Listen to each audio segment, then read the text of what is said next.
மீண்டும் ஒரு பதிவில் உங்களை சந்திப்பதில் மிக்க மகிழ்ச்சி. முகத்திற்கு அழகு சேர்ப்பது புன்னகை, அப்புன்னகைக்கு அழகு சேர்ப்பது பற்கள். அப்பற்களின் முக்கியத்துவத்தை தன் நண்பனுக்கு எடுத்துரைக்கும் இக்கதையினை காண்போம் வாருங்கள்.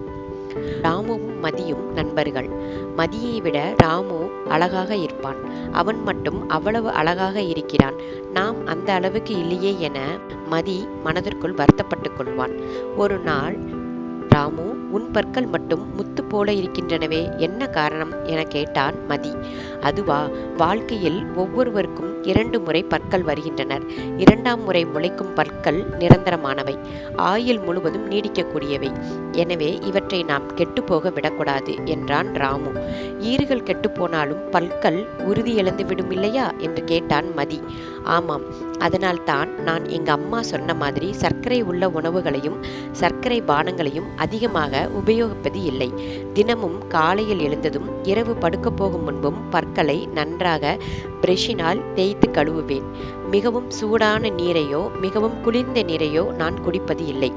இதுதான் என் பற்கள் கவர்ச்சியாக இருக்க காரணம் என்று கூறினான் ராமு.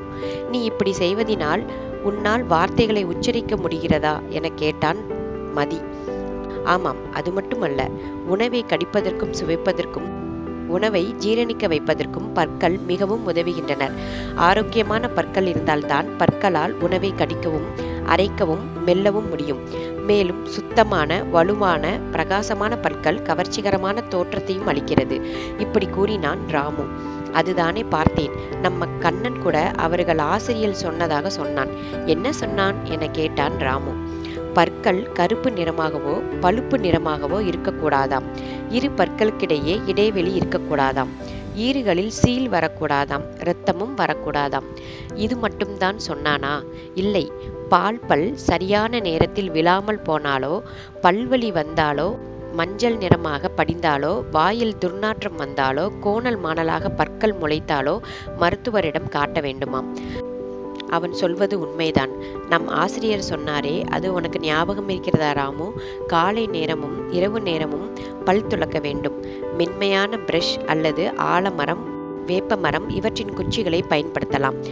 பற்பசைகளையோ மென்மையான பற்பொடிகளையோ பயன்படுத்தலாம். ஆனால் கரகரப்பான பற்பொடிகள் பல் இனாமலை தேய்த்துவிடும் என்று சொன்னது எனக்கு நன்றாக ஞாபகம் இருக்கிறது என்றான் மதி. மேல் வரிசை பற்கள் மேலிருந்து கீழாகவும், கீழ்வரிசை பற்கள் கீழிருந்து மேலாகவும் தேய்க்க வேண்டும். மேல் வரிசை பற்களின் அடிப்பாகத்தையும் கீழ்வரிசை பற்களின் மேல் பாகத்தையும் சுழற்சி முறையில் தேய்க்க வேண்டும். பற்களின் உட்புறத்தையும் தேய்க்க வேண்டும் என நம் ஆசிரியர் சொன்னதை மறந்துட்டியா? நான் அப்படி தேய்ப்பதனால்தான் என் பற்கள் இப்படி பிரகாசமாக இருக்கின்றனர் என்று கூறினான் ராமு. ஒவ்வொரு முறை உணவு சாப்பிட்டதும், முக்கியமாக இனிப்பு பண்டங்கள் சாப்பிட்டதும் தண்ணீரால் வாயை நன்றாக கொப்பளிப்பேன். இதனால் பல் சொத்தை ஏற்படாது. கடினமான பொருட்களை கடிக்கவே மாட்டேன் என மேலும் கூறினான் ராமு. இதுதான் உன் பற்களின் ரகசியமா? இனிமேல் நானும் உன்னை பின்பற்றி என் பற்களை பாதுகாப்பேன். நண்பனின் நல்ல யோசனை கேட்பது நல்லதுதானே என்றான். தன்னை பின்பற்றி தன் நண்பன் மதி நடக்கப் போவது அறிந்து ராமு மிகவும் ஆனந்தமடைந்தான். ராமு மதிக்கு சொன்ன அறிவுரையை பின்பற்றி நாமும் நம் பற்களை பாதுகாப்பாக வைத்துக் கொள்வோம். மீண்டும் மற்றொரு பதிவில் உங்களை சந்திக்கிறேன். அதுவரை உங்களிடமிருந்து விடைபெறுவது கணேஷ் சேதுராமலிங்கம். என்னுடைய சேனலை சப்ஸ்கிரைப், லைக், ஷேர் செய்து எனக்கு ஊக்கமளியுங்கள். நம்மை இணைத்த இயற்கைக்கு நன்றி கூறி விடைபெறுகிறேன். நன்றி, வணக்கம்.